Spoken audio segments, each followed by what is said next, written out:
Bow, bow, bow, bow.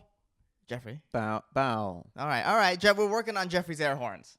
We're working on Jeffrey's air horns here, guys. Guys, oh, okay. Okay, you think those are horns? All right. I think we might have to start from the beginning with you. Give me another. All right, give me another horn. Give me give me a horn you would hear like a saxophone.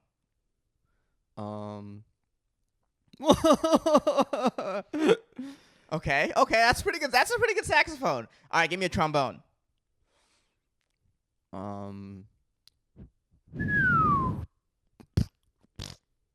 Huh.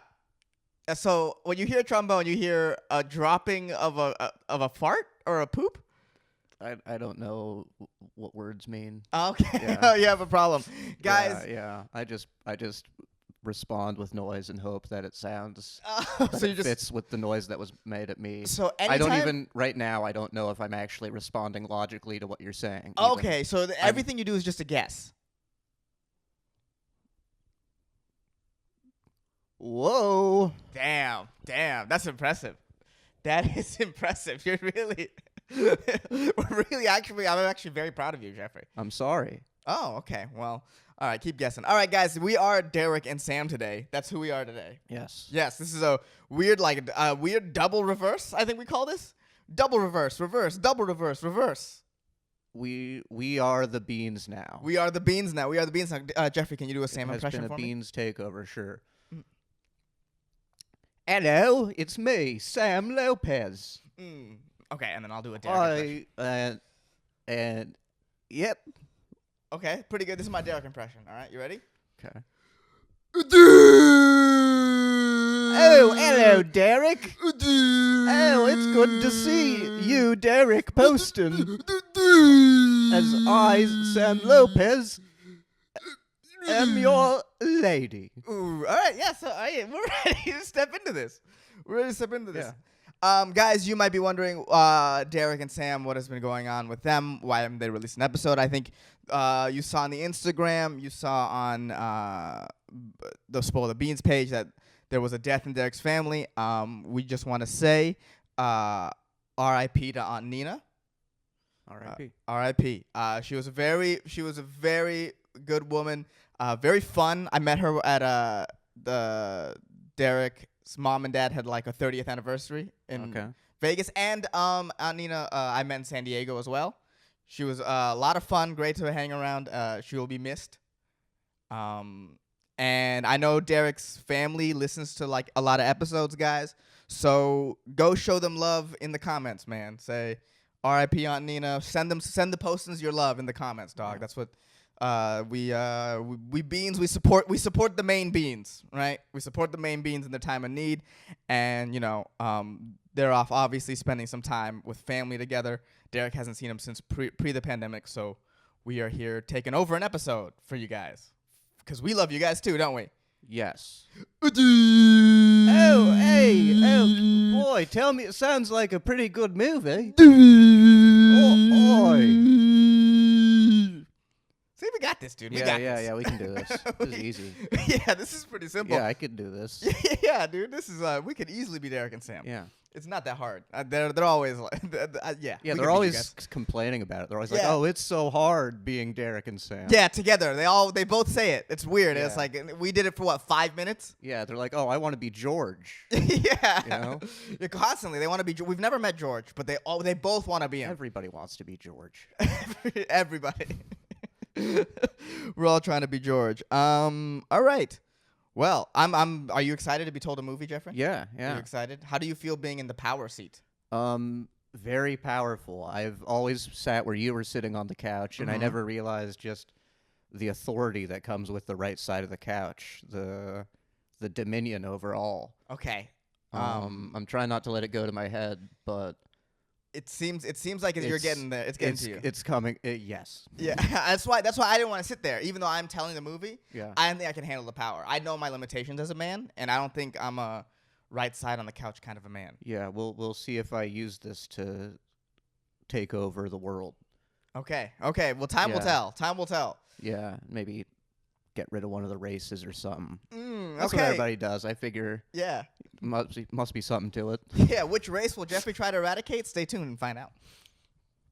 Probably one of the poor ones. That's what they always do. That's what they, Yeah. that's you're trying to make the world a better place. Yeah. What are you gonna do? Get rid of the rich ones? No, you can't. Well, Yeah. who's gonna help you? Yeah.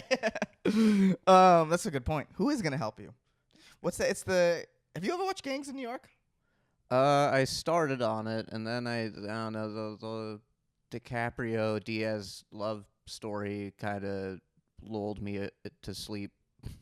Okay. Yeah. Interesting. Was the whole dynamic between Daniel Day-Lewis and DiCaprio not enough to keep you in it? Apparently not. I really liked what was his name? Daniel Day-Lewis's character, Pants Guy. Oh, it's the Pants Guy. The Pants Guy. Pants Guy. You know what's crazy? In every single movie he's wearing pants. Yeah, he's a big pants guy. He's a big pants guy. You never see him in shorts. Never. No yeah, skirts. Always in pants. Mm-hmm. Even I think There Will Be Blood. I think. Oh, that was a big pants movie. Major pants movie. Yeah, one of the biggest pants movies of the year. I don't think there was I don't think anyone was not wearing pants in that movie. I think he even swims in pants. That's what I was gonna say. I'm pretty sure even when he swims in that movie, he's wearing pants. Yeah. Wow. Yeah. Wow. He's a big pants guy. Maybe it's all in the pants. Maybe, man. Yeah. This is why you guys come to Spoil the Beans for this like really in-depth movie knowledge. Yeah.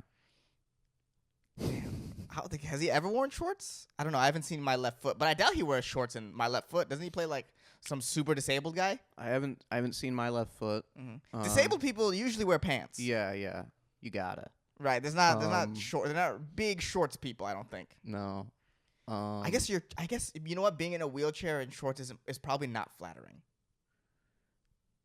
I don't know. If you're in a wheelchair, in the comments, let us know whether you like to wear shorts or a skirt or anything of that nature. Oh, that's fair. Okay, let us know. Yeah, it does run the risk of your big handicapped dick hanging out and you not knowing. That's exactly that's a big thing. Yeah, so you got to wear boxer briefs if you're gonna. Yeah. Yeah, life is hard if you're handicapped. Huh, I guess so. Yeah, you never really think about it. No, until I bet you no one has had that thought until I just said it. No, it seems easy when you at first glance, right? You're sitting all the time. When you're not thinking about it, you're like, oh, what a breeze. Yeah. To be blind, what a breeze. You don't have to bother seeing things. Yeah. Yeah. Yeah. You get to touch your language. That's cool. Yeah, it's true. Yeah. You don't have to read with. You don't have to use your eyes at all. Think of all the time you spend using your eyes. Yeah. Except for when you dream. How do blind people dream? I bet you it's auditory. Oh, it's just interesting. I bet you it's because like we're talking about this is actually like if there's anyone here who was like born blind. Right, yeah, no cheating. Yeah, no, hey, no peeking. No peeking. Don't peek. No peeking. How do you dream? Is it auditory? Yeah, and it's gotta be. Maybe there's smells and stuff too. Olfactory?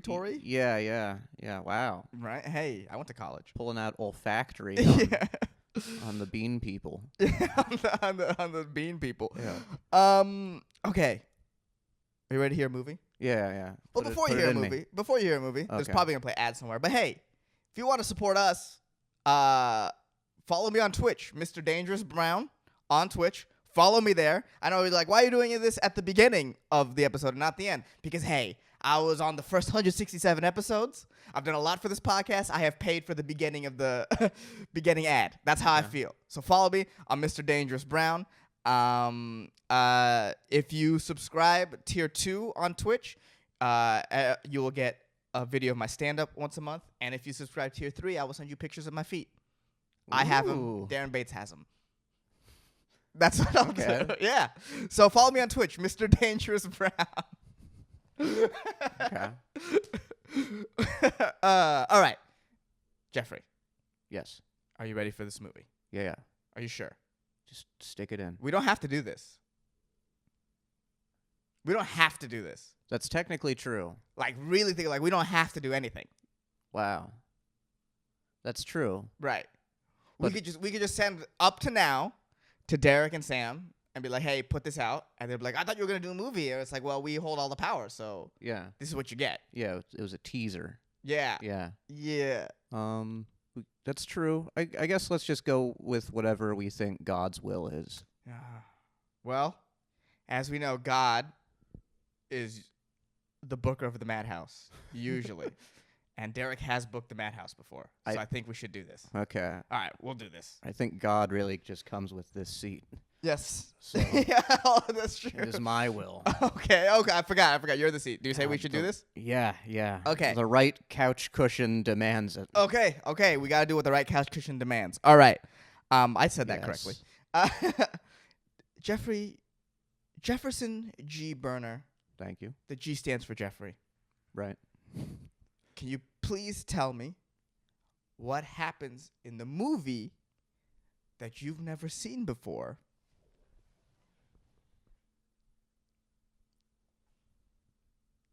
Arrival. Okay. I know there's aliens. Okay.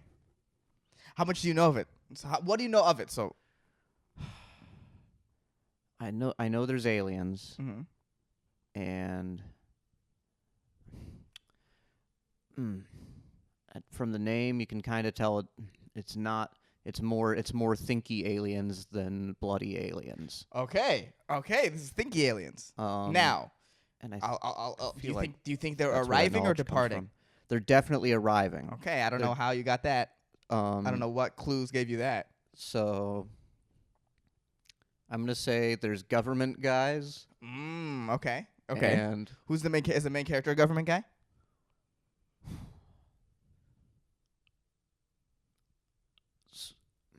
So I'm okay. Let me get there. So I think there's government guys, and and one military government guy goes to another government guy, and he's like, "There's aliens." Okay. So that's how it starts. Yeah. Okay. So that's what begets the first line. Yeah. There's aliens. There's aliens. Yeah. A notable line in thinky alien movies. Yeah. And then there's a government guy meeting. Okay. Maybe one government woman. Okay. Ooh, okay. Diversity meeting. Yeah, women can be government guys. Yes, women can be government guys. Yeah. And then they're like violence. Okay. Violence or peace. Okay. Oh, so I have to figure out violence or peace. Yeah. Okay. And then one guy's like, violence. Okay. So like, look at the things. Look. Okay. Okay. I like this guy. Violence. And this is the villain or the hero? He's definitely an antagonist. Okay. He's a sympathetic villain because I've felt like violence. Okay. You know what I mean? I feel you. Especially when I'm like, I don't know, maybe violence. Okay.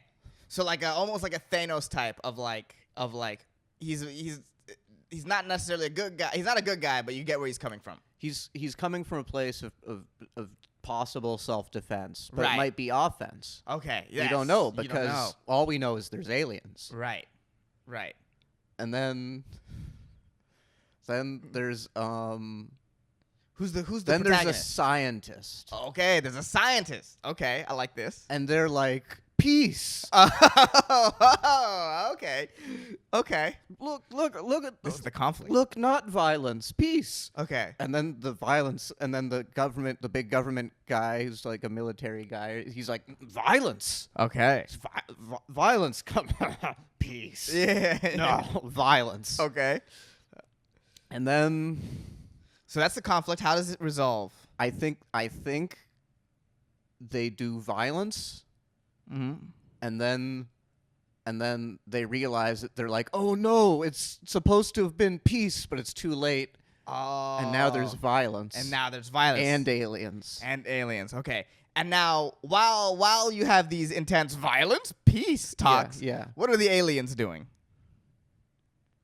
Oh. You're missing an important part of this. What are the aliens doing? Stuff that could be peaceful or violent. Okay, so they're interacting with people on like the ground? Like what are they doing? They're interacting, but it's all alien-y, so it's like Okay. we don't know. Okay. And what do your aliens look like? That's where we'll end this. It's gross. Gross and dirty and slimy. Okay. Are Are they like humanoid? Are they like completely like what are you seeing in your head? Are you seeing like just the stereotypical alien? seeing some sluggy things? Some sluggy things. Okay. Yeah. Okay. How big? Give me like height of the average sluggy thing. Okay, I'm gonna say like I was picturing man-sized sluggy things. Okay, man-sized sluggy thing. Yeah. Okay. Okay. And then we find out it was peace, but it's too late, and the aliens they leave, Oh, and we're no. on our own. Oh no. And we're single again. Yeah, and there's like a bigger threat coming in our direction or some shit like that, right? We're the threat, I think. or Oh, something we're like the that. threat. Yeah. Oh, whoa! And- They offered us peace within ourselves. And we were on Mars the whole time. Oh, whoa! Yeah. Unnecessary twist. Yeah, That's we were crazy. aliens. We were the aliens. We were the aliens. Yeah. Oh. We take off suits and reveal that we were the slug things, and then the slug things take off suits, and they're they're us. like, yeah, Oh wow. yeah, Wow. yeah. What a convoluted Rick and Morty-esque twist at the end. Oh man. Well, as always, Jeffrey, you were 100% wrong. Okay. And in by could be worse. And by 100% wrong, I mean you got the gist of a lot of the things. Okay. It seems like you've watched a lot of thinky alien movies. Or you have a base enough of a thinky alien enough, movie, right? yeah, and I've seen parodies of them, and Yeah. yeah. I mean, I feel like a lot of thinky alien movies is this peace, is this violence? I feel like that's a Right. theme for a Yeah, lot of them. That's yeah. like a Day the Earth Stood Still, yeah. and then that's how they always start. Mm-hmm. Like, I don't know what I'm spoiling. Oh, Have that's you true. ever seen Will Smith punch an alien in the face? I'm just gonna ask that. Oh, in like Men in Black? No. No. Independence Day? No. Yeah. I haven't seen Independence Day. Okay, never mind. Okay. Oh yeah, that's on the list for me. Okay. Yeah. Then Oh wow, this has never been a problem. I feel like on Right. Spoil the Beans. right, this is yeah. Because it's two spoilees trying to figure out Right, what right. they can say about movies. It's true. Yeah, a lot of vague references. I yeah, guess. yeah. Even the There Will Be Blood thing, I was like, I don't know. Yeah. I know. I've seen There Will Be Blood. Okay, yeah. Yeah. Classic pants. Yeah, classic pants. Okay. You ready for Arrival? Yeah, yeah. Okay. I saw this in theaters Okay. with a bunch of people. I think in San Diego. What year? When did this come out? I should have looked that up. Don't look at the screen yet. That was in the comedy days. Yes. No, I saw this with a bunch of comedians. Derek being one of them. Okay. Derek Poston? Derek Poston. Oh, I love Derek. You guys may know him. Hey, while you're looking this up, yeah. if you live in Austin or the Texas area, or you have a private jet, August 23rd, Spider House Ballroom, a Oh, yeah. show Sam and I are hosting. Sam Lopez and Ehsan is on it. Derek is on it. Yeah, yeah. Derek will be on it. Dylan Sullivan. Yes. Who Who has he been on Spoil the Beans yet? I don't know if Dylan has had his beans spoiled. Interesting. He ought to. Yeah, he definitely ought to. So this came out 2016. So Okay. I think this is after I moved to LA and I was just coming back to SD all the time. Word. Okay. Because I definitely watched this with Derek and a couple other comics. He's not the only one. In the theaters, it blew me. It surprised me. Okay. I went in with no expectations and I walked up being like, damn, this is a really, really good movie. Okay. Yeah. It's sort of when you watch it well, if you watch it, because you don't have to. You see that it's definitely made for theater because the shots of like the space, the alien, like the ship and stuff, and Yeah. like everything is absolutely gorgeous. Okay. Like it takes place in Montana, so like That's a pretty state. yeah. The yeah. backdrop is just beautiful, and the shots are amazing, and the music is A1. Okay. Yeah, it was directed by the same guy who directed, I believe. Super cinematic. Yes. Who did director? Dennis Villeneuve. I don't know. He did. When I list them off to you, you'll be like, "Oh, damn, he does." So he did Prisoners, Haven't seen it. Sicario. Seen some of it. Okay, Blade Runner 2049, Seen the original. and then and the new Dune. Ooh, I will likely see it. Yes, but the dude does good movies. Okay, yeah. These are things where I've heard they're good. I just Yes. haven't seen them. Yes, Prisoners is amazing. I highly recommend that. Okay. All right, so we open. There's violin music playing. You see, we open on like this house. You see, it's like by a lake. It's like a wall with just windows. You know, one of those houses where it's a nice house. It's by a lake and it's like dark blue. There's no, we hear a voice. I used to think this is the beginning of your story. Memory is a strange thing. It doesn't work like I think it did. We are so bound by time, by its order. We see our main character, Amy Adams, right? Okay. She has a baby in her hand. She's in a hospital just giving birth, right? Next, she's playing with a little girl, like they're playing like a cowboy game, right? It's her and this little girl. They're playing in a yard, right? I remember moments in the middle. You see the girl say, "I love you," and then you see her go, "I hate you." Then you see the girl at a doctor's office, and the doctor is checking the girl's lymph nodes with Amy watching, right? And you see the doctor start to Amy, and then talk to Amy like up to the side, and Amy breaks down crying. Ooh, okay. Right. And this is the end. You see the girl in the hospital. She has a shaved head. She's dead. Amy's like, "Come back to me. Come back." She's crying over the body. "Come back to me." Right. But now I'm not sure if I believe in beginning or endings. These are the days that define your story beyond your life, like the day they arrived. Right? Okay, that's a start. Yeah. Yeah. Very, very intense start. Yeah. We start right in the feelings. Yeah. Yeah. Very up beginning. Yes, this is very up beginning. That's what I thought when I was watching. I was like, oh, it's like Up. Okay. Yeah. A little less heart wrenching than Up because you get the tone that it's a serious movie. Okay. From the beginning. With Up, it's like this really fun opening scene where he meets his future wife and they're gonna be explorers together and they build a life. Right, and then you remember how life ends. Yeah. You're like, oh yeah, that happens if you live long enough. Yeah. That's right. Oh yeah, sometimes you could miscarry and that's your only shot. Yeah. Like, oh god, yeah. Things happen. Right. Yeah, so it's a little less brutal than that because it makes a little more sense that something bad is happening. You know, you just get the feel that it's a more serious movie. Right. Yeah, they don't rip your heart out that hard, but it's still pretty rough. So you see Amy walking through a school, right, like a college, right? She's like a professor-y type. You can tell, right? Okay. She sees a bunch of students. They're crowded around the TV. All right. Crowded, but she just walks right past them, right? She walks into the classroom, walks to the sort of the desk for the lecturer, the professor, and it's empty. The classroom is empty. She goes, "Where is everyone?" She goes, "Whatever." She starts talking about languages. Okay. Like I think she talks about Filipino, or she talks about Portuguese, one of the P languages. Okay. And she's a language professor. Okay. That's what, that's probably Portuguese. I think Filipino it's Tagalog. Oh, you're right. Yeah. Yeah, you're right. I did a racism. I think that's just discriminating against the letter P. That's what? That's true. Yeah. That's true.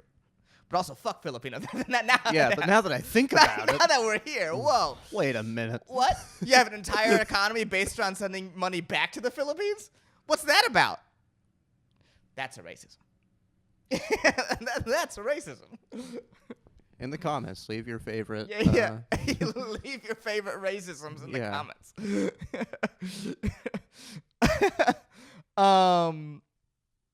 Let's see.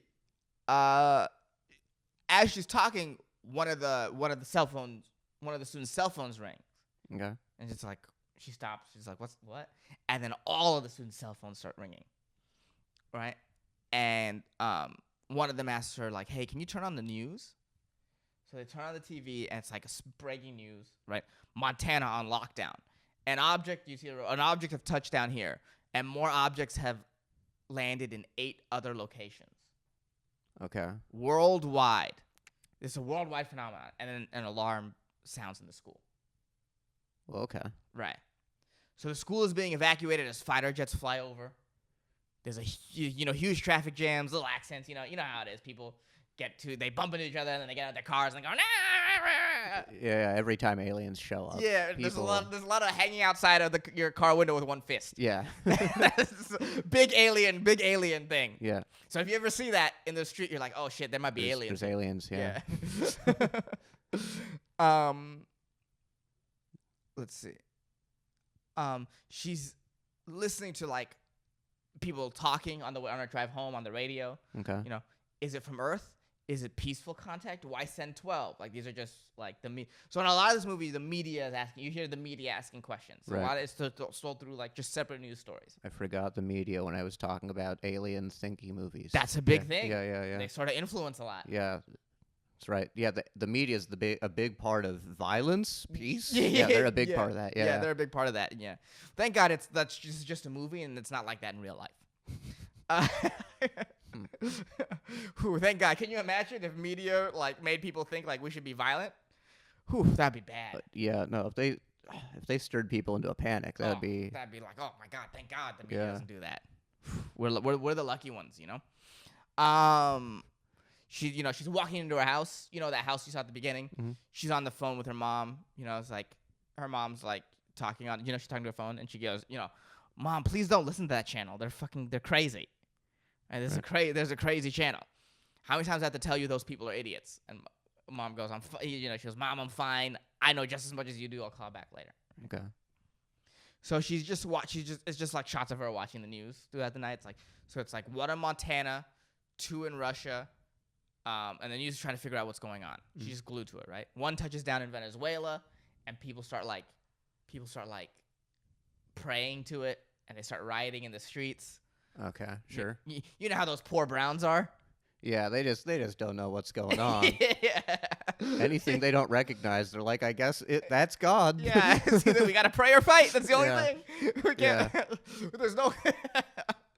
Yeah, no one's ever just inquisitive. Yeah. Oh my God, that is fun. As I say this, dude, all the shots of it in like white countries are like in like these beautiful like areas. Right. You know, all the shots of it in brown countries are on these slums that go fucking nuts. Right. Yeah. That's every single shot. Well, that's what you get for not being first world.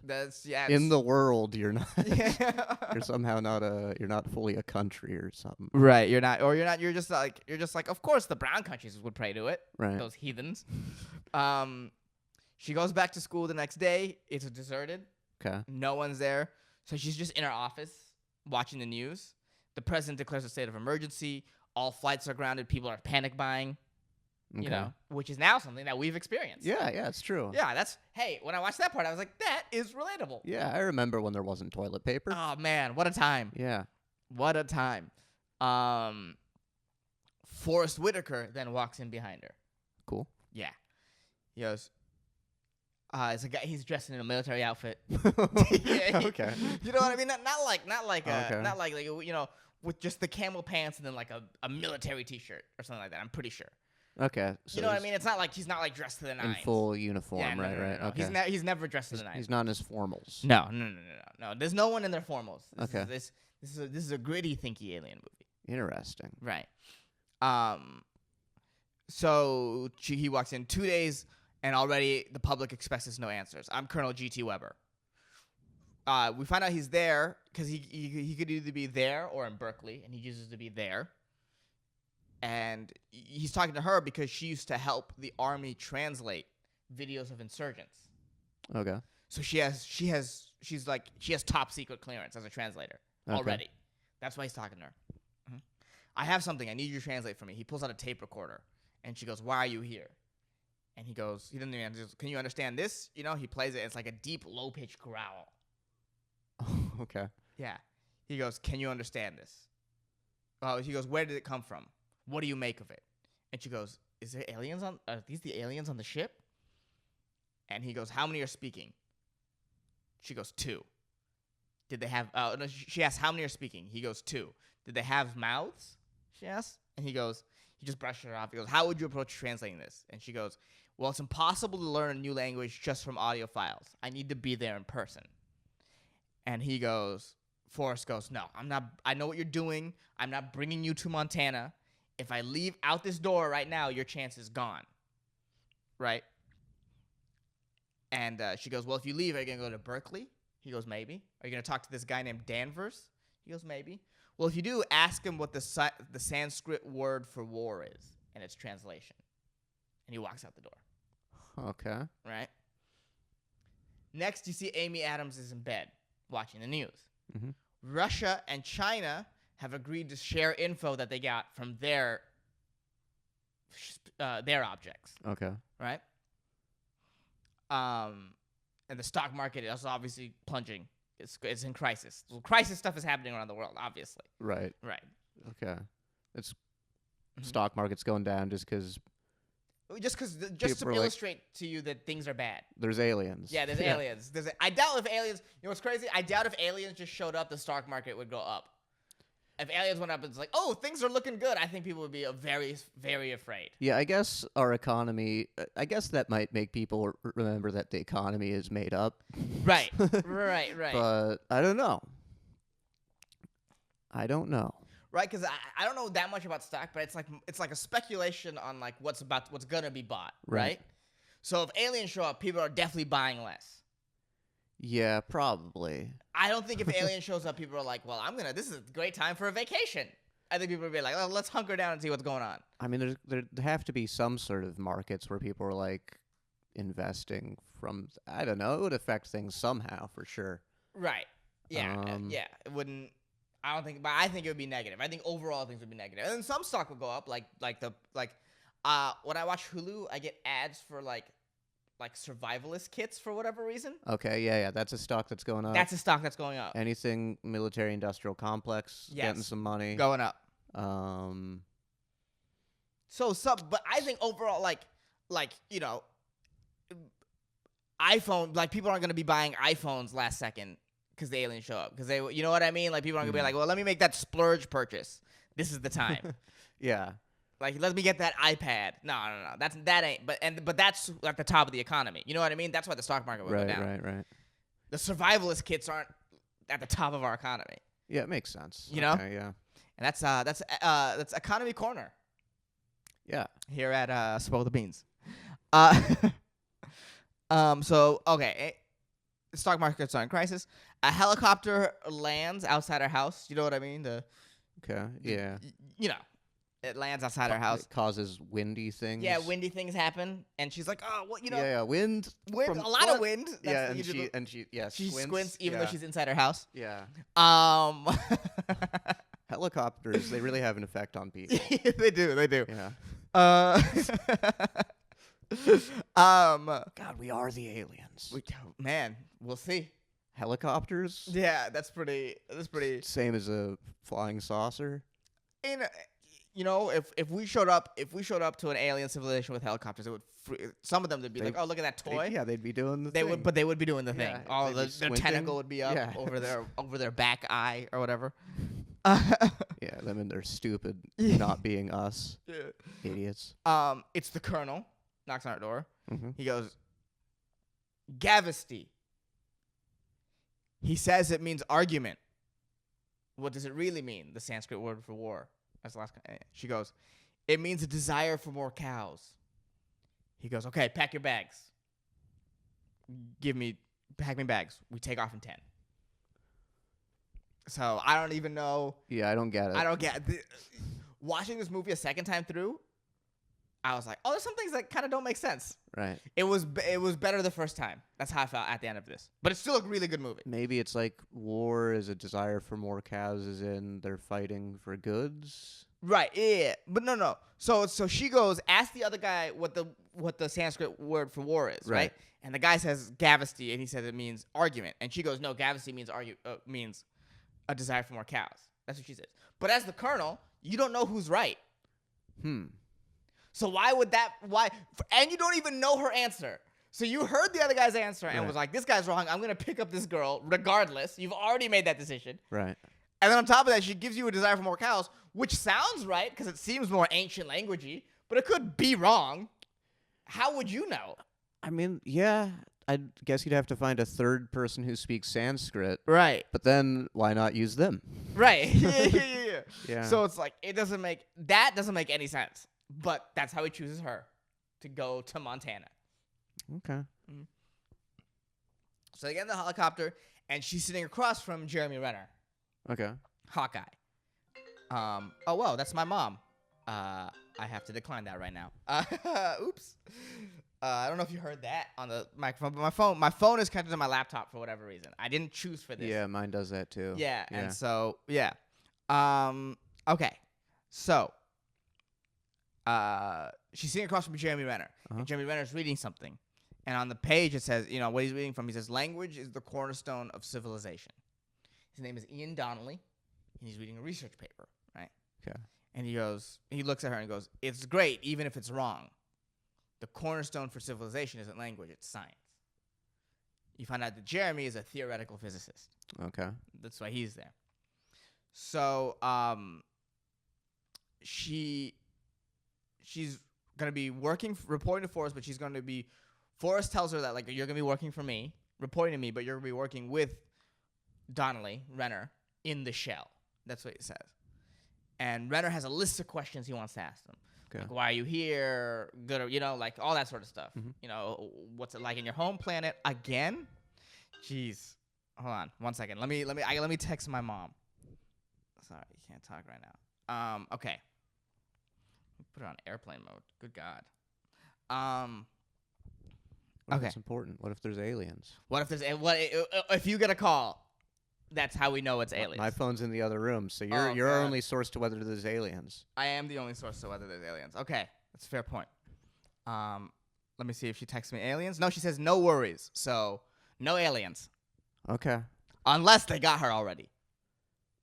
The only thing we can do is keep going with the movie. It's the only thing. That's the only thing we can do. It's what she would want. Yeah. And she'll do that. Renner has a list of questions he wants to ask, like, where are you from? What's going on in your home planet? Yada, yada, yada. And then she's like, well, let's just talk to them before we try to figure anything out. Let's just communicate first, one step at a time, right? So they fly up to Montana. They fly up to the object. So I think they showed the spaceships earlier, but I'll describe them to you now. The spaceships are huge. They're like, so imagine a grain of rice. Okay. Like a grain of rice blown up to skyscraper size. Okay. And then black.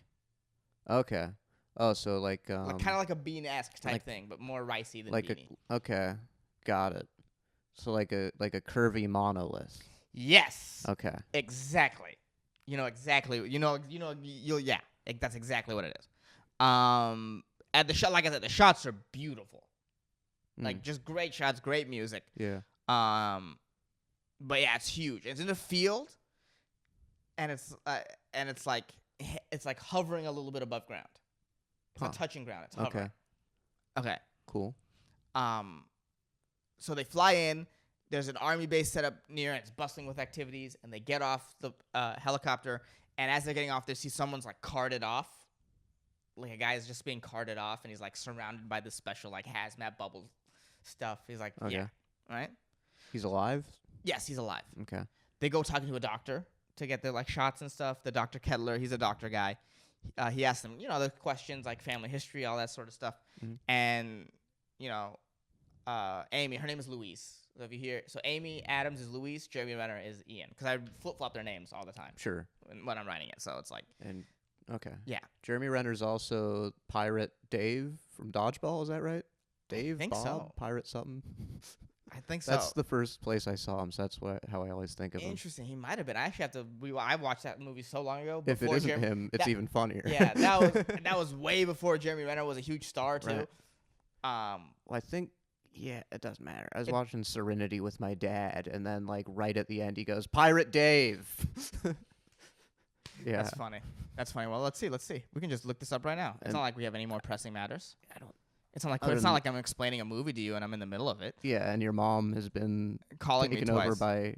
Oh, by an alien. Yeah, you're right. Okay, so it's not Pirate Dave, Okay, but hold on. it's Pirate something. Steve? It's like a name where you're like, that's a guy's name. Let me see. Jeremy Renner. Let's see if he's in Dodgeball. No, it would have popped up. It would have popped up by now. That's even funnier. Yeah, that he thinks he was part. It wasn't in Dodgeball. He has nothing to do with it. No, nothing to do with it. In fact, he says he hates Dodgeball with a burning passion. Yeah, that's the first thing that comes up. First thing that comes up when you type in Jeremy Renner on Google. It just says he hates Dodgeball. It's really weird. Anyway, so he was Pirate Dave in he was Dodgeball. Yeah, okay. So they ask about who was carted off, and the doctor says some people can't handle the experience. Okay, that's Yeah. a trip. Yeah. So they go into one of the barracks. They go into a room, and it's a bunch of scientists. You know how the busy scientist shot. Mhm. They're doing a bunch of busy scientist stuff. you know. 5135 to the 7G. Yeah, that's what they're Yeah, like. Yeah, that's yeah. exactly what they're writing down. So We you need more 6512. Yes. So you see a white dude talking to a guy on a screen, like Okay. the screens, and the screen says Australia over it. I think, right? Yes. And then you see a bunch of screens around there, and it's just people, different people from different countries, and they're all communicating with each other. And the white guy, he's a CIA guy named David Halper. He will just be known as CIA guy from here on out. Okay. Yeah. So the CIA guy is talking to the guy, a scientist from Australia, and they said the people in Australia found out they can manipulate gravity and air pressure in their spaceship, and that allows humans to spend 2 hours with them before the humans have to leave. So they make the atmosphere hospitable for humans in the airship for 2 hours. That's all they can do. Because they come from different, and the CIA guy is like, wait, so they can suffocate us anytime if they want? And the Australia guy's like, yeah, I guess. But so you already see the very seeds of distrust Right. being formed here. But also peace, because but they also don't, peace. because they don't suffocate them. They don't, but they can. Right. But will they? Man, this is a thinky alien movie. Yeah. You find out that they haven't responded to anything yet. Okay. All right. So Forrest Whitaker introduces Berner and Adams to their teams, right? And then an alarm sounds, and Forrest goes, "You guys ever been scuba diving before?" Right. So next thing you see them get all hazmated up, right? And Forrest is explaining to them that there's going to be no physical contact with the aliens. There's going to be a giant wall, a giant glass wall in between you guys, right? So they drive out to the bean. Okay. It's like floating above ground. So Forrest says that every 18 hours, the doors open at the bottom, and that's when we go in. Okay. Right. So the door opens, right, and so you see this little this, like a sort of, just kind of like a lift thing that goes straight up, a mechanical lift, hydraulic lift that goes up into the door, and it's Renner, Forrest, Amy Adams, and then a bunch of other military guys that go up there with them, right? So the lift takes them into the bean, right? Okay. All right. Good podcast plug, by the way. Right, yeah. In case you guys should check out Spoil the Beans. If you haven't already. That's what this movie's about. Yeah, that's fair. If you haven't checked out Spoil the Beans already, what are you doing?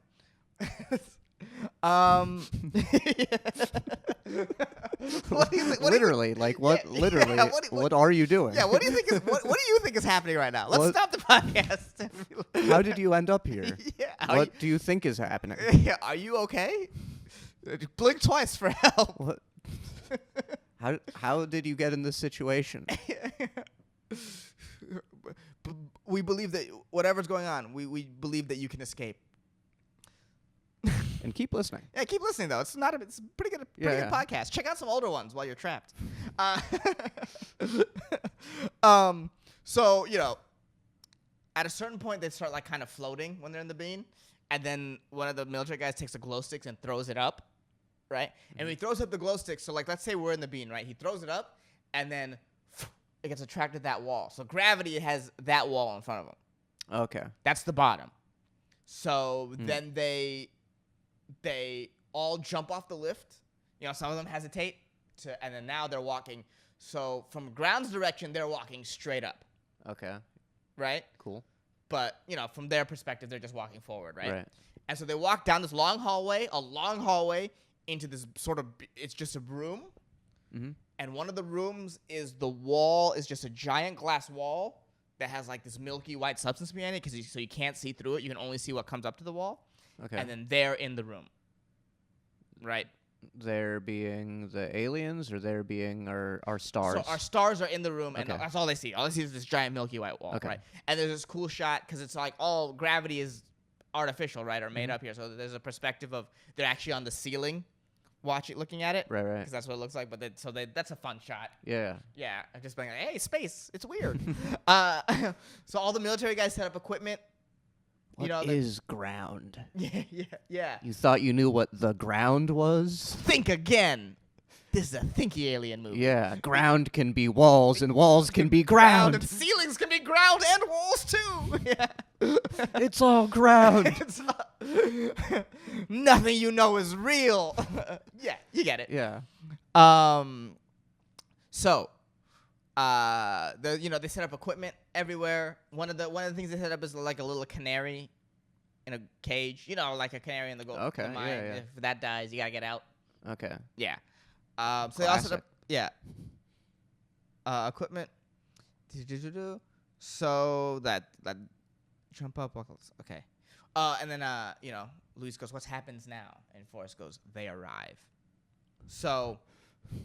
Okay. Yeah, the glass. They use the title well. Yeah, because that's not too blatant, and it is a good moment to say something. Yeah. Yeah, that's good. Yeah, that is good. Also, yeah, he doesn't say it's arrival time. Right. And then they get the camera with finger guns. What is this? Some kind of Suicide Squad? That's from the first one. I remember that. I heard the new one's good. Okay. You haven't seen the first one, have you? No. No, it's whatever. They all kill themselves to fight bad guys? Yeah, Is that it? yeah, that's what it is. It's like the coolest. That would have been a much better movie if they'll have to it's just a series of them sacrificing themselves. Right. That would have been pretty cool. Like Letters from Iwo Jima. Right, exactly like that. Exactly. That's when I think of two movies together. I think Suicide Squad and Letters to Iwo Jima. Two peas in a pod, I call it. Yeah. The Letters to the Iwo Jima Squad. That's what. Okay. Yeah. Yeah, that's what that universe is called. So the glass is hella fog, right? Like it's like hella white fog behind the glass, and it gets darker, and these two like giant octopus things. Okay. Yeah. But they're more, I guess, more squid than octopus. Okay. And they're not floating. They're like standing on their legs. They have 7 legs. Okay. Giant, like massive.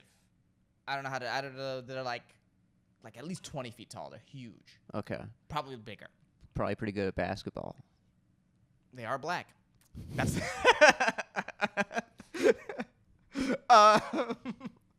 Let's see. Okay. So the two aliens start moving their arms around and they just start moaning, like growling or the weird moan growl that they do. Right from the recording. Yeah. And Forrest goes, "Dr. Banks, you can start."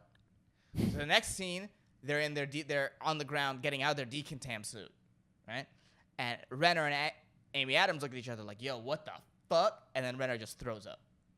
Okay. It's like, and then she's like, "Yo, what the fuck?" You Right. know, like They're aliens. they're aliens. Like we're actually do, and they're huge and they're monsters looking like. And then this big ass spaceship, like this is scary. Right. We don't know what they want. Yeah. They have until Forrest tells them they have until 0200 hours to figure something out, and then they go right back in again. Amy is listening to the sound recording over and over again. You see violence spreads across the U.S. There's a dusk until dawn curfew in place. People are going crazy. Right? The white countries now, or like the first world countries, are getting violent, but on the TV they're still showing videos of the brown people being violent. Okay. They're just I didn't even classic news. Yeah, I didn't even realize it until I just started saying, it's like, wow, they do show brown people rioting a lot in this movie. It's the news. It is the news. It's Yeah. very accurate. So they head back in again, and then Amy brings a whiteboard with her. Okay. And Forrest is like, what? She goes, it's a visual aid. Let's see if they can communicate visually. And Forrest goes, fine, but all vocab words have to go through me, pretty much. Like, you have to give them to me before we go, Okay. She writes human on them and shows it to the monsters, or the aliens. Mm-hmm. And she walks closer to the whiteboard. I'm human. What are you? Human points to herself. Mm-hmm. And the aliens sort of disappear, and then the radiation counter on one of the instruments goes crazy, you know, like. Okay. And then they reappear and they growl weird loud, and then one of them shoots out their like tentacle hands, Okay. right? And they spray a circular ink pattern in return. Okay. And then they spray a bunch of circular ink patterns. Now, what am I, 50 minutes in? I just said that out loud so I know what it is. This is what the patterns look like. I'm going to show you so you have an idea. This. So everything, there's a circle, and then there's like flourishes at the end of some of them. Like they're all but it's all circular. Yeah. It's kind of like so everything they communicate is in circle things like that. And circle things like that. So it's like what's it fucking called? The scan code things. QR code. It's like a QR code. Okay. Yes. She at no point, because she, you know, it's 2016. They don't really know QR code. She never took out her phone. Right. That was if only. If only. This movie could have been 45 minutes long. So people should have been buying the new iPhones. People should have been buying the new iPhones. That's the sort of overarching theme of this movie, how consumerism is going to save us all. Right, of course. Right. What are we without stuff? Yeah. Buy. And it will be out of every single problem that's ever existed. Right. You know. So then they spray a bunch of circular ink patterns, right? And then they're on the ground again, getting out of their Deacon Ham suits. And Forrest is like, is this the right approach? Teaching them how to read and speak, that could take longer. And she's like, no, this is how we have to do it. Mm-hmm. And Forrest goes, look, I have to explain everything you do to a room full of men whose first question is, how is this going to be used against us? So you're going to have to give me more than that. Violence. Yes. And Amy goes, kangaroo. And Forrest's like, what? And Amy tells a story about how in the first expedition to Australia, they came across some Aborigines and asked what a kangaroo was. And they said, kangaroo. And I've heard this before. Kangaroo turns out means I don't understand. So we need to learn to, teach them how to read and speak or read and write or whatever, so we don't have any misunderstandings. And Forrest is like, I can work with that, but the list of vocab words, like I said, has to be approved. And remember, the Aborigines were wiped out by a more advanced race. He leaves, right? Mm. And Ian goes to her tells Amy, that's Louis, that's a good story. And Amy says, thank you. It's not true, but it proves my point. Oh wow! And I've heard that before. Yeah, right. What a roller coaster of a story. Because when you hear that, you're like, oh man, that's such a cool story. That's exactly how language would work. Yeah. And then you hear that, and you're like, damn, I'm a little bit racist. Not racist, but it's like, oh damn, I didn't thought of that. Like, of course, that's a fake story. I don't know. That's believable. It's very believable. It's almost too believable. Yeah. Or it's too good to be true because I want it to be true. Yeah, same. I think that's what it is. I want it to be true. Right. All right. Yeah. So the team now, they're just looking at the circle, like they have the circles blown up, and they're trying to figure out what everything means. And they're taking a bunch of notes on like the lines and stuff. They're talking to UK scientists on the board this time, on the board of scientists, and they said they can't understand our algebra, but they can understand like complex behaviors. Okay. Whatever. Yeah. What are complex behaviors? I think like interactions. Okay. Like in terms of like behavior, like a handshake. Just gonna leave me hanging. Oh, sorry. A handshake is a complex behavior, right? Because you have to understand like what this means when you see it. You have to understand like shaking up and down, it means hello. Like there's a lot of stuff going on. It's a complex behavior. So they understand, I think, social behaviors a little. Okay, and she pointed earlier. She did pointing, you said. Yes, she did point. So she understands what pointing is. Right. Because there's a lot of almost every animal doesn't understand what pointing is. Yeah, yeah. Some dogs don't get it even. No, they follow you to the edge of your finger. Yeah. Right. So it's like, yeah. So they understand complex behaviors. That's a good point. They understood the pointing. Right. Right. Do they know like the thing where you like put your two fingers like around your mouth for like eating pussy thing, and then you stick your tongue out? I think you gotta show it. Okay. Viewers, take a look just in case you don't know what you're talking about. What we're talking about. Yeah. Well, yeah. I think at some point, bro. You can't tell me that no scientist was like, let me think. Hey, do you understand? And then the aliens were like, hey. It's the only time the aliens spoke. We're not like, so different. Hey. Yeah. Maybe there can be peace. Yeah.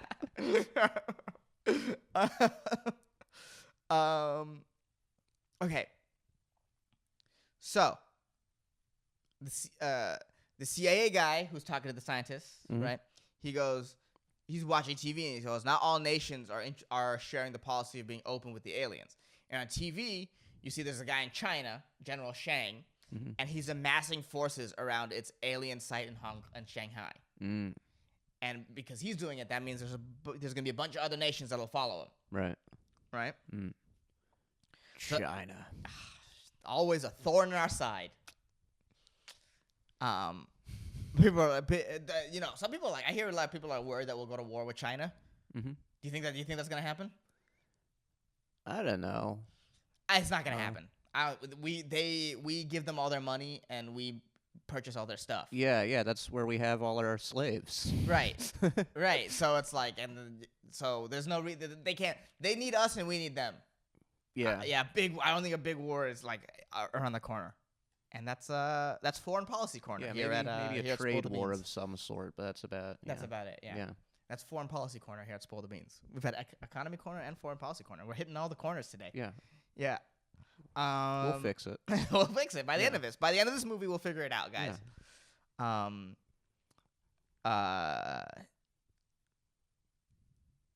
Okay, so Amy gives the vocab words to Forrest, and they're all like grade school words. Okay. Really, like apple and human and you know what I mean? Okay. Right. They probably don't have apples where they're from. But you know what I mean? Not like apple for sure, but they're all these like really simple words. Right. And he goes, "These are grade school words. Help me understand." So she goes, "Okay."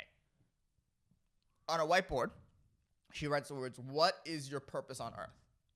So for them to even understand that question, they have to understand this. They have to understand what a question is. She circles it. They have to understand that this means question. Right. And then they have to understand what a question is. Yeah. Yeah. And then they have to clarify between the specific you and the multi-person you. So what's your purpose on Earth versus what's your species' purpose on Earth? They have to understand that. Then they have to understand intent. They have to understand purpose, meaning intent. Right. Right. And then on top of all that, they have to share enough vocab so they can understand the answer. Right. This is why this movie is good, because it's an interesting way of doing it. It's like, oh wow, I've never thought of like how complex language actually is. Yeah, it's tricky. Yeah, it's crazy, right? Yeah. And it's crazy that when you're a young kid, you can like just be open to learning all of it. Yeah. Maybe that's what they need to do, is they need to get a baby to just grow up around these things. Yeah. Oh wow, actually, that would actually work. Possibly, yeah. That would actually something with our pattern recognition, something or other in our brains. Yeah. No, because it's on. like babies are really easy. Like, it's really easy to teach them language. Yeah. And they start. And when I went to college for this is one of the few things I learned. Their actions are based on their parents' language. Right. So like Korean babies will act way different than American babies in the same situation. Just based on how the language pattern is set up. It's really wild. It's really wild. I did learn some interesting things that I never use, but that's one of them. Is that babies Till act. Now. Yeah, that's true. Babies act in the way the parents' language is set up. That makes sense. Yeah. But they're open to all of it. Right. It's crazy. So yeah, that actually would work if they had time. If China wasn't amassing forces right now, they could like raise a baby around them and see what happens. God, China has so many babies. I know, right? Babies that they're not using. They've got babies to spare. Yeah, babies that they actively throw away. Yeah. What a tragedy. That's the big tragedy. That's the biggest tragedy of these babies being thrown away. Yeah. Is that they could have been used in this hypothetical situation. Yeah. So they're talking to the aliens again, right? They're in this room. Them and the military guys or whatever. She writes her name, Louise. She's pointing to herself. And the alien responds, but with the symbol for human again. So she goes, this is not working. She takes off her suit. All the military guys freak out. Oh, no. Wah, Yeah. You know. War. Yeah. And she goes, they need to see me. So she takes off her suit. She walks towards the screen. And as they walk to the screen, the aliens come closer to her. She puts her hand on the screen. Right? And the alien puts his tentacle hand over hers. Okay. Right? And she goes, now that's a proper introduction. And she writes Louise. She points to Louise and she points to herself. Okay. Right? And then a different circle comes out. Then Ian's like, fuck it. Takes off his suit too. She writes Ian on the dartboard, on the whiteboard. And then both aliens send out a circle. Okay. And she goes, I think those are their names. And she goes, well, what do we call them? And Ian goes, Abbott and Costello. Okay. The soldiers who are watching them do this with them in there look at each other like freaked out. Right. All right. So they go on the ground. They go to the ground, and when they get to the ground, Amy doubles over. Right. Okay. We see a flash of Amy with the girl for a quick second. Mm. You know, from the beginning. Mm-hmm. And then Amy's in the doctor's office. So there's gonna be a lot of flashbacks now. Mm-hmm. So current Amy. When I say current Amy, that's the one that's dealing with the aliens. Right. We'll just have it at that. So it's a little easier. Right. Current Amy's in the doctor's office. She's fine. And the CIA, she's fine. She's there with the CIA guy in Forrest. Right. They're trying to figure out if she's okay. Because she just went out without a suit and then doubled over. Right. And the CIA guy is like, look, this is the first time we made significant progress. And Forrest is like, well, this is worth the risk. Mm. So they keep sending him back there without protective suits. Mm-hmm. All right. So Amy is studying. Oh, sorry. So after that, you see one of the soldiers that go up there with him. She's on the phone with his wife. He's on the phone with his wife. Mm-hmm. Right? And the wife is freaking out on the phone. She goes, what's going on there? Your daughter asked me if the monsters are going to kill daddy. Right? And the soldier's like, you don't need to worry. Okay. Amy is studying, so she has Amy, you see Amy, in her workspace. She has headphones on. She's studying the circles. It's blown up on a pad, and she's writing notes on it, right? Yeah. Right? As she's doing that, you hear, a scratching sound of somebody drawing, right? Mm-hmm. But it's beyond that. You hear the scratching sound, and you see flashes of then the girl playing in the meadow. Okay. Right? Then she's drawing, and then just more flashes of her and the girl. Mm-hmm. And they're all silent until one of them, where the girl throws a rock in the river, and that makes a sound. Mm. Right? So now you see a voiceover of Ian, of Jeremy Renner, over videos of them doing sciencey stuff. Okay. You know what I mean? It's Yeah. And that includes on the ground, like taking notes on their thing, and then actually talking to the heptapods. That's what they're called. They're actually talking to them, right? Okay. So they're just different sciencey shots, right? So here are some of the many things we don't know about heptapods. Okay. Who are they? The chemical composition of the ship is unknown. They emit no waste. If the different pods communicate, we don't know how.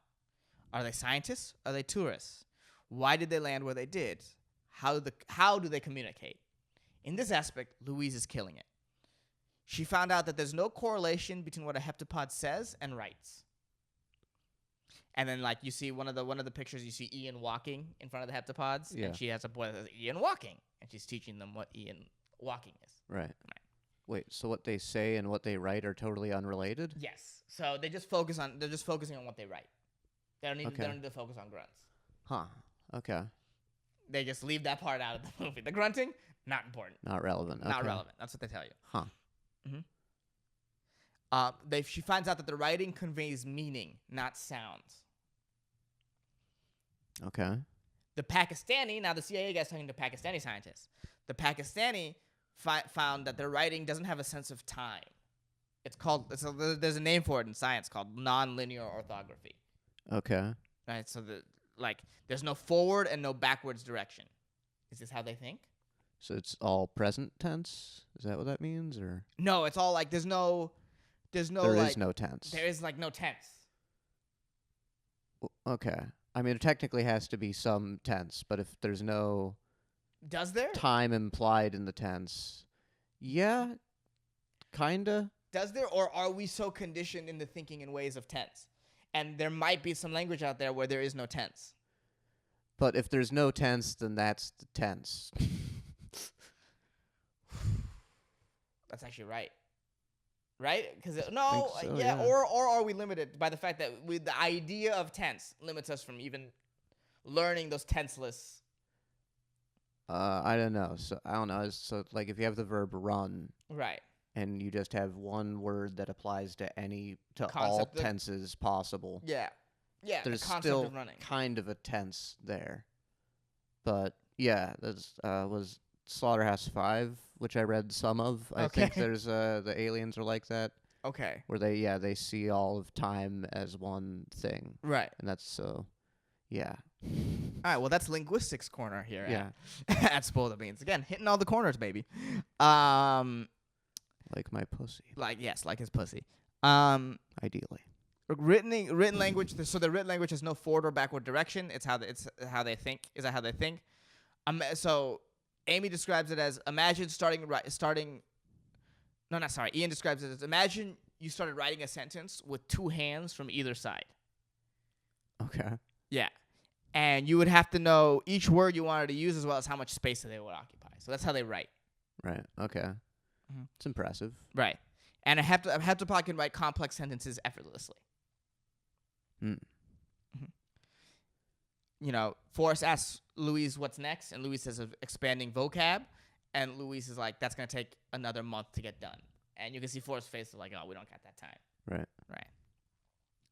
So, Ian and Louise are sort of on the, there's like a pickup truck that's, at base sort of overlooking the ship, right? And they're just sort of looking at it, and they meet up at the pickup truck, right? Looking at the ship, and, he compliments her on how she approaches language.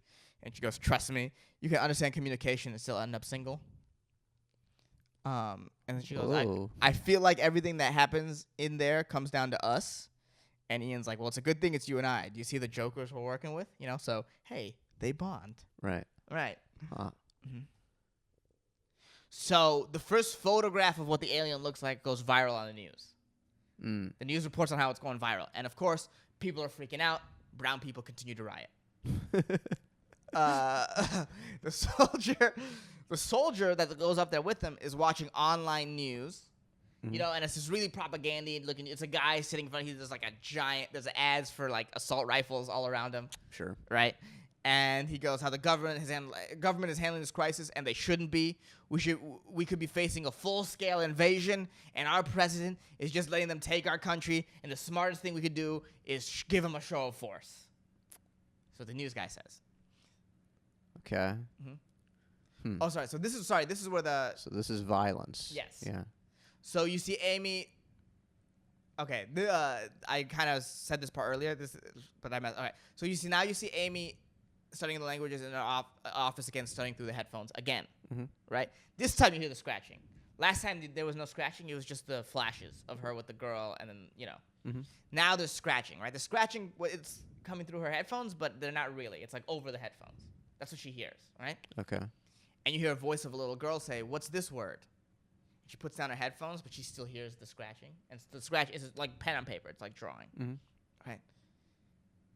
And she has to sit down, and she hears the word. She hears herself say "planet." And then we see a flashback into scenes with her and the little girl. And the girl's pointing to a picture. Mm-hmm. Who are these two people? That's you and Dad. She sees. So the girl is drawing. Her daughter is drawing, mm-hmm. right? And she's asking her daughter about the drawing. It's like it's a kid with two adults, and she goes, "Who are these two people?" That's you and Dad. And the show that you're doing is called "Mommy and Daddy Talk to Animals." And then she looks at her daughter and goes, "It's okay to be sad that your dad and I aren't together. We both love you very much." Right? Now Ian goes up to current Louise, who's like doubled over having this vision, right? Ian goes, "Are you all right?" And she goes, I'm fine. I'm not sure it's something that you can explain. It's not something I can explain. I'm sure I'm okay. And she goes out and gets some air. Okay. She takes a walk, and as she's taking a walk, there's flashes of her covering up her daughter's dying body.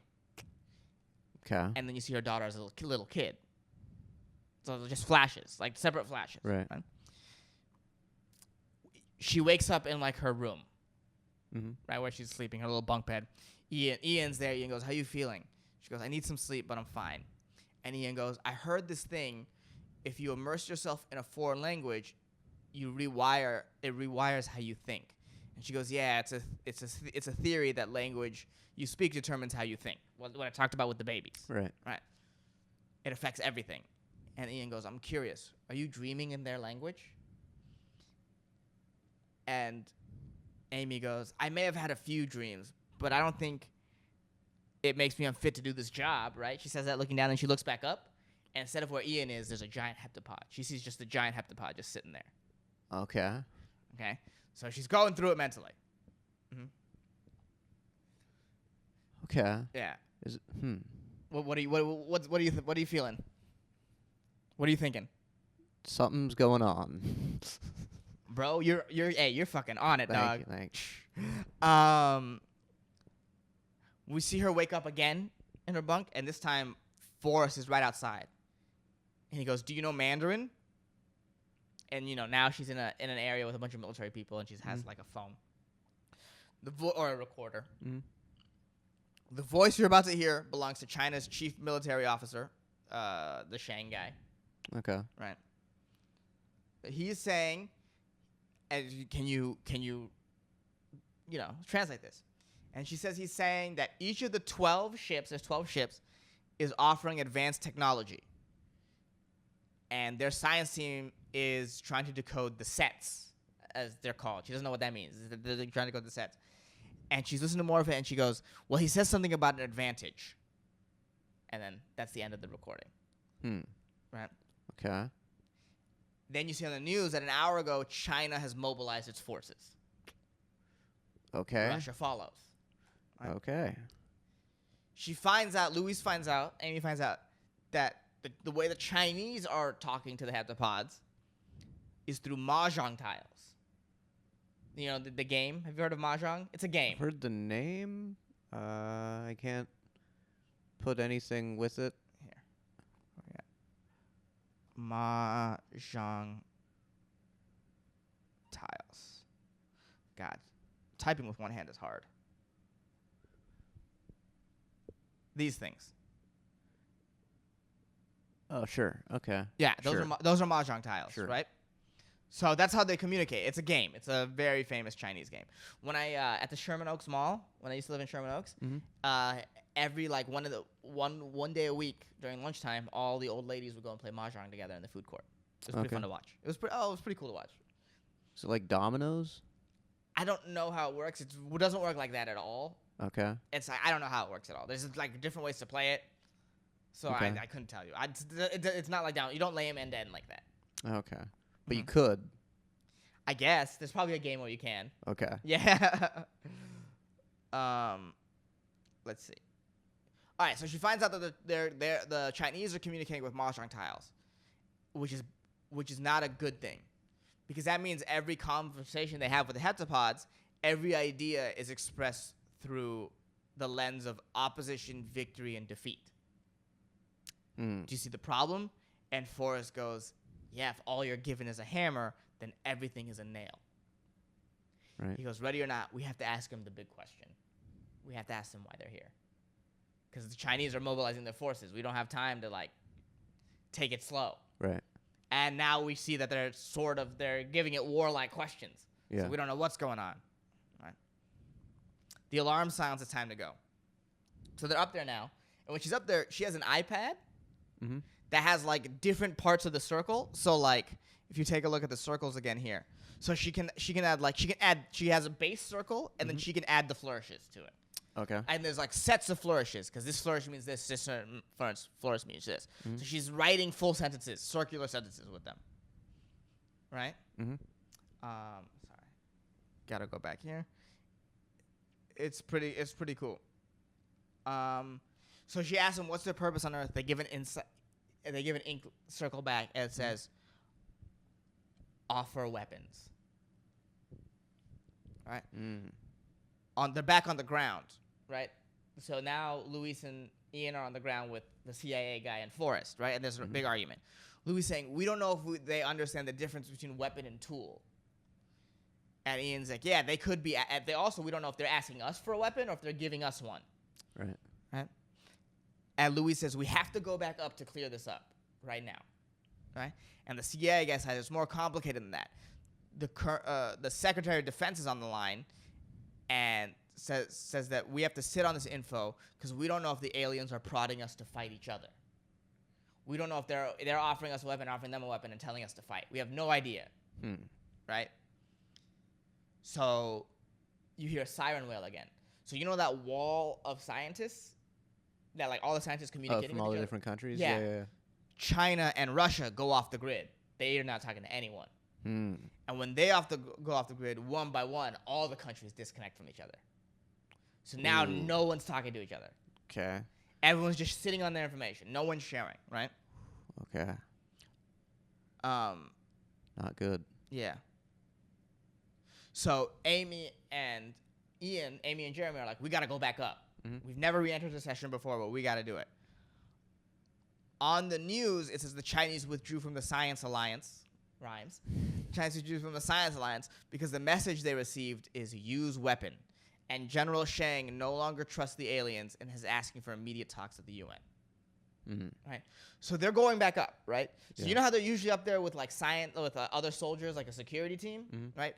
So while they're on their way to go back up, the security team is cleaning up everything, you know, all like the equipment they use to record, the canary, all that, right? When they do that though, before they leave a demolition charge up there with 5 minutes left. Right. Okay. So they're on the ground. They're called the security team, right? They're cleaning up. They leave the demolition charge, and Luis and Ian are like, we gotta go back up, and the soldiers try to stop them. And then the main one, the one that was talking to his kids, and the one that was listening to the thing was like, nah, let him back up. Right. So they go back up. When they go back up, they don't see the demolition charge. Okay. Okay. It has 5 minutes left. Man. Right. Forrest is what's up? Well, it's just, I mean, this isn't all the alien movies, but it's like, how do you think you're gonna beat these creatures that... These 20-foot octopus creatures Yeah. that can fly through space. Yeah, exactly, that traveled here in ways we definitely can't. Yeah, and manipulated their atmosphere to make it hospitable to you. Right. So they can manipulate atmosphere. Right. And gravity, Mm-hmm. and they have giant bean skyscrapers. Right. Well, this is where the movie parts from reality, because you're like, well, there's no way people would be that stupid in real life to think that would work. Well, I mean, they might. Yeah, there's no way. There's no way people would be that yeah, stupid. you know, okay, I see it. Yeah, you know what I mean? This guy watches the news religiously, thinks it's all it's going to take. People are dumb, bro. I could 100% see someone doing this. This Yeah. makes sense. One demolition charge, this will take out 2 giant alien space traveling monsters. Easy. With no idea what they're capable of as an offensive threat Whatsoever. whatsoever. It's And just they haven't attacked yet at all. Let's let us take the first shot. Yeah. Yeah. Best defense. Yeah. Best defense is an overreactionary offense. Right. It's just like a really, really. I think the best defense is everyone learning to get along.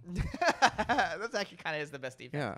No one would score in football because they'd be having a good time. They'd be having a barbecue out there. Yeah. Well, it's Yeah. so much over a ball, and think about how much they have in common. Yeah, it's true. Yeah. That's a good point.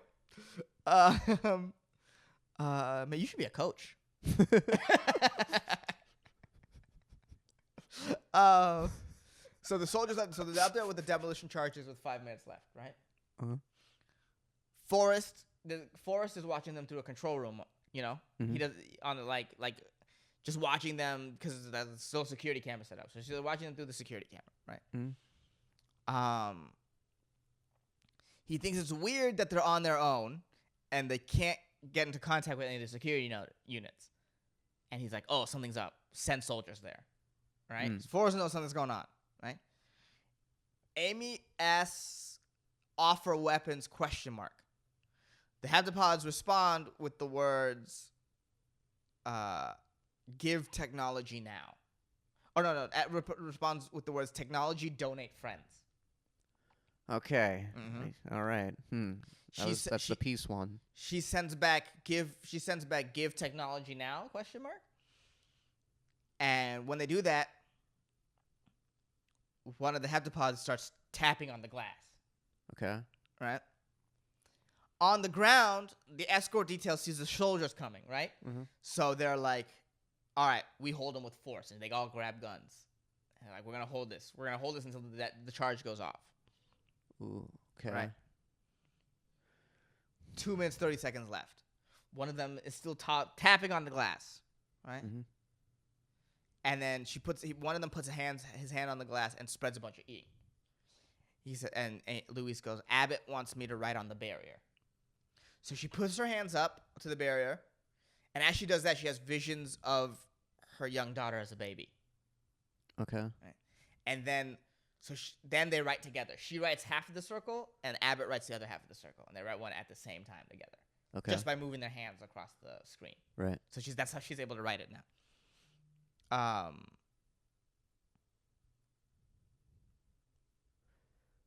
50 seconds left, right?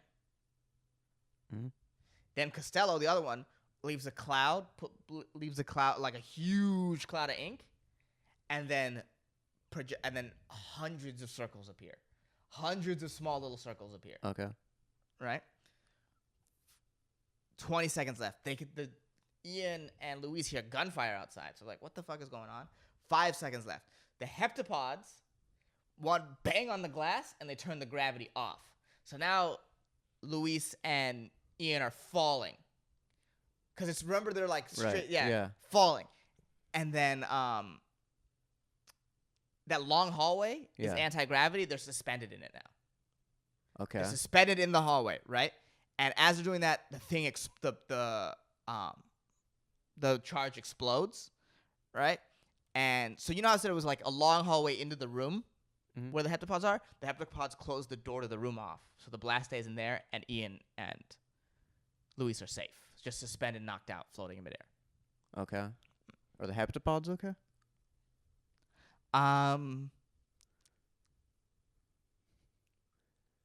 So Louise wakes up in a medical tent. Okay. Ian's okay too. Alarms are sounding. People are evacuating. They're moving, right?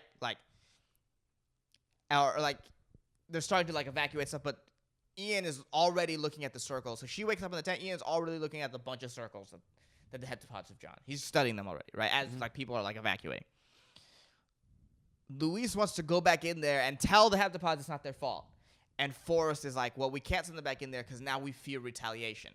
And the spaceship moves. You know how it's like a little bit off the ground? It moves to way up higher off the ground. It stays, but it's up. Right. Right? China is on the offensive. They want to blow the alien vessels out of the sky. Right? The U.S. doesn't want to attack. But if China attacks, the U.S. is not going to wait for retaliation, so the Air Force is on standby. So basically they're saying if China attacks, the U.S. will attack as well. Yeah. Right. China officially declares war on the aliens. In a televised statement, General Shang says China is giving the aliens an ultimatum: 24 hours to leave Chinese airspace or face total destruction. And he urged other countries to do the same. Pakistan, Russia, and Sudan are all agreeing to this too. But there's still no communication between all of them because the video boards that they're communicating are still offline. Right? So everything they're hearing is through the news. You see video of China mobilizing a fuck ton of forces. Not good. Yeah. So Ian and Louise are studying the hundreds of circles, trying to figure something out, right? Mm-hmm. Louise hears and sees visions of Hannah, her daughter. That's her name. Again, right? And Hannah goes, "What's this? What's this term here? What's the term? Mom, I need help with a term. What's the term when we make a deal and both get something out of it? And Louise goes, a win-win. And her daughter goes, no, more sciencey than that. And Louise goes, well, if you want science, call your father. Right? We see her wake up. We see Ian crack something. He cracks something in the code. He notices that the symbol for time is everywhere in this code, right? In the hundreds of things, right? Okay. And then a bunch more science stuff happens, and they find out what they're also saying in this hundreds of codes. Like what they're also able to figure out is that this big picture is only one of 12. Huh. Okay. Right? So we need to talk to the other sites. Right. And the CIA guy goes, but we're on our own. Nobody else cares. Then Forrest shows them a recording they got from Russia. Mm-hmm. It's a Russian linguist is on a recording. And the Russian linguist says, on the recording here, the alien said, there is no time. Many become one. I fear we have all been given weapons. And all of a sudden you hear someone break into the room of the linguist and shoot him. Okay, wow. So he's trying to spread information. The Russian government is like, no. Right. Right. You know, they're all talking. There's the four of them. This is a conversation between the CIA guy, Forrest, and then the two scientists. And she goes, the CIA goes, "God, why are they handing this to us in pieces?" And Louise goes, "Well, what better way for us to force us to work together for once?" Right. So yeah. she's the scientist is a big peace person, obviously. Right. You nailed that. Right. And then Forrest is like, "Well, then how are you gonna get anyone to play along? And how are you gonna get the others to share their information?" And Louise goes, "We offer ours in return." And Ian goes, "It's a zero-sum game." And then back to the flashback to her and her daughter, and when she asks what's a win-win situation but more scientific, then her, Louise goes, "Zero-sum game," and her daughter goes, "That's it." Okay. So there's the four of them are still arguing in the room, right? In the current situation, the CIA guy, Forrest, and the two scientists, right? And the CIA guy and Forrest are like, "There's no way for us to reach them," right? While they're arguing, Amy just leaves out the room, Okay. right? It actually might be a big meeting room. It might not just be the four of them. It's like all these scenes now at this point, they're just like flashes. They just keep going. It's very montagey. Yes, it's Okay. very montagey, right? So she leaves the room. Amy drives up to the spaceship. This has been away in the sky. The spaceship sends down a pod. She hops into the pod. It starts taking her up. Okay. Right? She gets covered by the white mist as she's in the pod, right? She gets to the airship, the spaceship now. She steps out, and she's now behind the screen, behind the glass door. So she's in the white area. Right. So it's completely white, very milky white, very heaven-like almost. Okay. Right? A heptapod shows up behind her. Huge, massive dude. She's just standing right next to her. Right? She goes, "Costello, where's Abbott?" And Costello shoots out some ink. He is in the death process. So Abbott died. Abbott is the one who saved him, but he dies. Okay.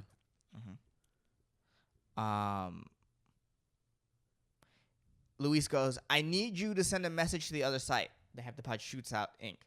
Louise has weapon. Use weapon. And Louise goes, "I don't understand. What's your purpose here?" And it shoots out ink. "We need help. We need help. We help humanity. In 3,000 years, we need humanity help." Huh. She goes, "How can you know the future?" And the heptapod grunts, and Amy sees visions of her daughter again as a little girl. Uh-huh. And then Amy's like, I don't understand. Who is this child?" We see more cuts of her with the kid. Right. Ink. Louise sees future. Weapon opens time. Costello then floats away. She's sent back down to the ground, right? Okay. Yeah. While she's going back down, tanks roll up to the spaceship. Now the spaceship, you know how it's a beam in the air? Turns completely to its side. Okay. So now it's flat facing the ground. Yeah. All of them do this. Okay. Right, across the world. Right. When she gets back to the ground, Ian runs up to her with a blanket, puts her arm around her, and Forrest runs up to her and goes, "We got word Sudan and Russia are following China." And Louise is still like on the ground, like dazed, like, I don't understand. She sees visions of the girl. She sees visions of the girl with her and the girl on the lake now too, where she goes. The girl goes, "What day is it?" Where she asks her daughter, "What day is it?" And she goes, "Sunday." "Are you gonna leave me like Daddy did?" she asks Louise. And Louise goes, "Your daddy didn't leave you. You're seeing him this weekend." And her daughter goes, "He doesn't look at me the same way anymore." And Louise goes, "It's my fault. I told him something he wasn't ready to hear." His daughter goes, "What?" And Louise goes, "Well, believe it or not, I know something that's going to happen. I can't explain how I know. I just do. When I told your daddy, he got really mad and said I made the wrong choice." What's going to happen? It has to do with some rare disease, and it's unstoppable. Kind of like you. You and all your amazing things you share with the world, your poetry, You're dancing. Your smile. And the kid goes, I'm unstoppable. And Louise hugs her daughter and goes, yeah. Okay. Go back to the present. Ian picks up Louise from the ground. I got you. Are you okay? And Louise goes, I just realized why my husband left me. My husband left me. And Ian goes, you were married?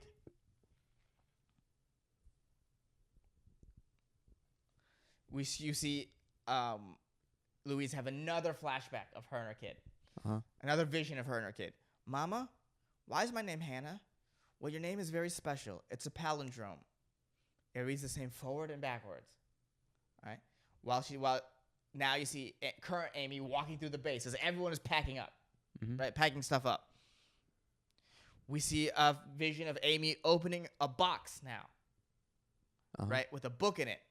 And the book is called Universal Language. It's a book written by her. Right? Okay. Current Amy is looking at a computer, looking at all the big circle text that the aliens sent, right? Next, we see a vision of her flipping through her book. And it's, the credits, it says, For Hannah. The dedication. Yeah. Right? For Hannah. The book is called The Universal Language, Translating Heptapod, a guide. Okay. Then you see a vision of her teaching heptapod in a university. Okay. She's surrounded by students explaining what this section of the circle means. Right? Now you see current day Amy reading the big screen, the big text, right? And she goes, I can read it. I know what it is. It's a weapon. It's not a weapon. It's a gift. She's talking to current day Amy's talking to Forrest now, who's in the middle of packing stuff up. He goes, the weapon is their language. When you really learn it, you perceive time in the way they do, so you know what's to come. Time isn't the same for them. It's non-linear. Yeah, your face. Your face is great. Your face is great. Forrest was like, I don't care. This is not enough. It was not all working for you. Helicopter's leaving 5. Right? Then she hears a voice that says, wake up, mommy. We see a vision of her in a fancy banquet. Uh-huh. Right? In this banquet, you see flags of every nation next to each other with the heptapod circle language flag. Okay. Right? General Shang, the Chinese general guy. Yeah. You only see pictures of him through the news, right? Videos of him on the news. You see him. The real him, walks up to Amy. Okay. Right? Dr. Banks, a pleasure. Your president said he was honored to host me, but the only reason why I'm here is to meet you in person. 18 months ago, you did something remarkable, something not even my superior has done. You changed my mind. You're the reason for this unification. All because you reached out to me on my private number. And Amy's like, your private number? I don't know your private number. The general shows her his phone. You do now. I don't claim to know how your mind works, but I believe it's important for you that you see this. And Amy goes, I called you, didn't I? She goes, yes, you did.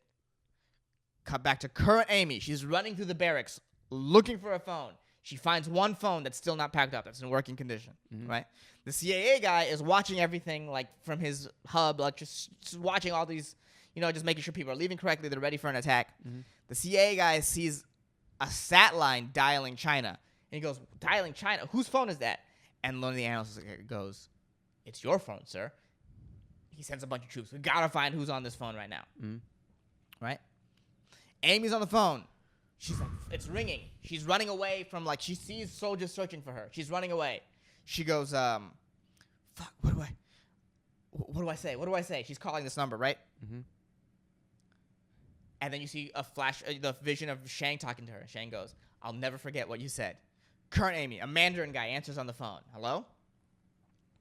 And Amy, Banquet Amy is like, what did I say? And General Shang says, you told me my wife's dying words. So while she's on the phone, she starts talking in Mandarin. She starts saying his wife's dying words, right? And Ian now is buying her time with the soldiers, right? Okay, Buying her time. The CIA guy finds her. She sort of locks herself in a closet area. Okay. And he's like, you're committing treason. You're committing treason, right? Fast forward to Banquet Amy. Yeah. Shang finished saying her dying words. And Amy at the banquet starts crying. And Shang goes, thank you. Right? You see Amy, current Amy, she's done with the phone call. She says what she needs to say. She comes out. Cut to Video of the news, just different news outlets, all on a thing. Mm-hmm. China stands down and agrees to share all its info. Okay. The world follows suit. The pieces of the puzzles are getting put together. The spaceships get up and leave. Mm-hmm. Right? You see the same opening shot from the house at the beginning.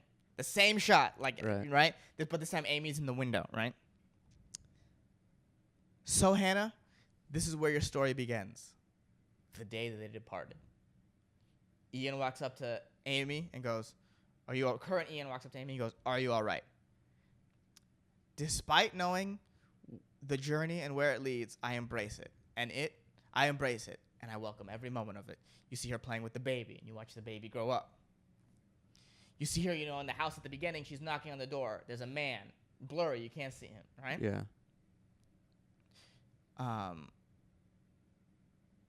Yeah, Louise and Hannah are spelling their name again, like Hanah, the palindrome part.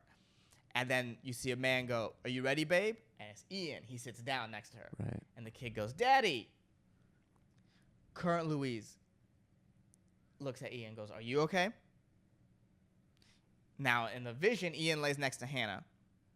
And they start playing, right? They start talking, right? Uh-huh. Current Louise. You see current Louise. She has, Ian has a blanket wrapped around her. And she goes, if you could see your whole life from start to finish.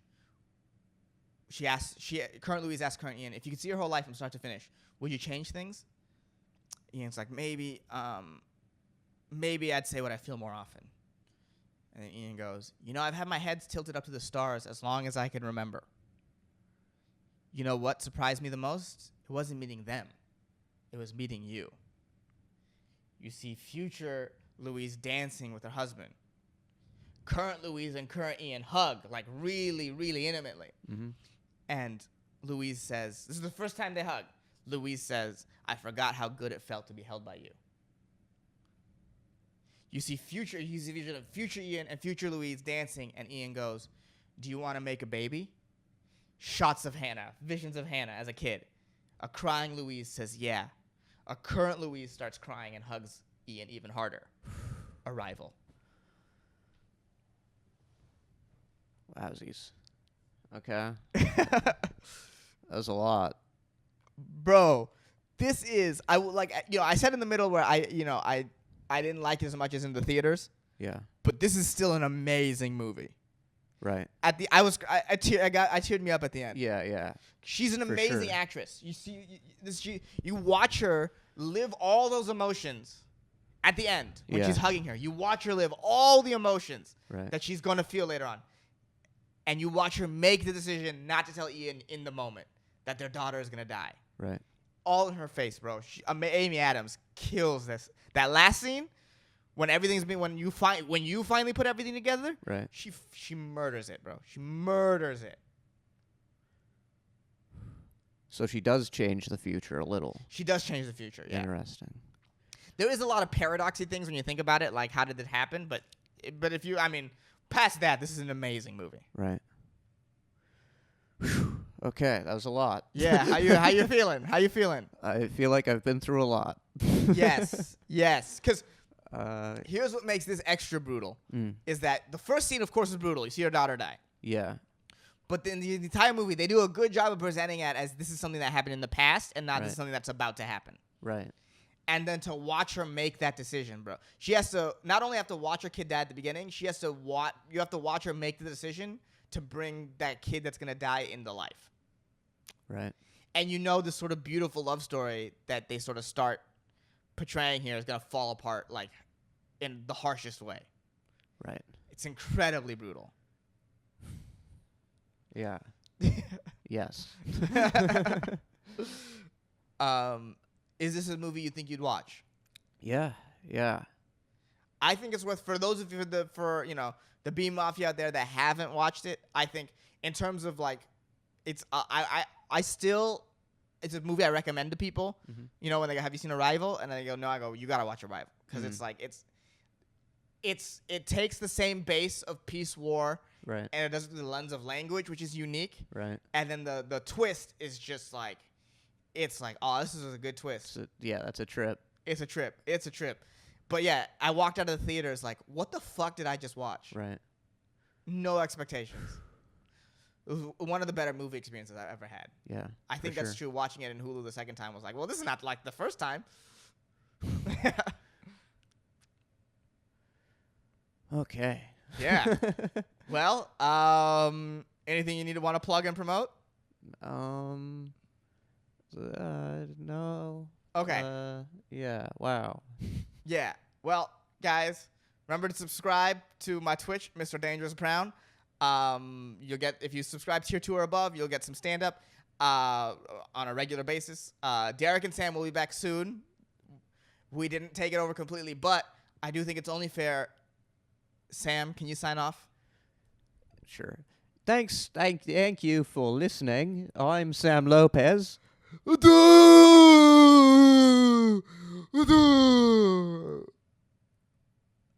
that's Deric. And like we always say,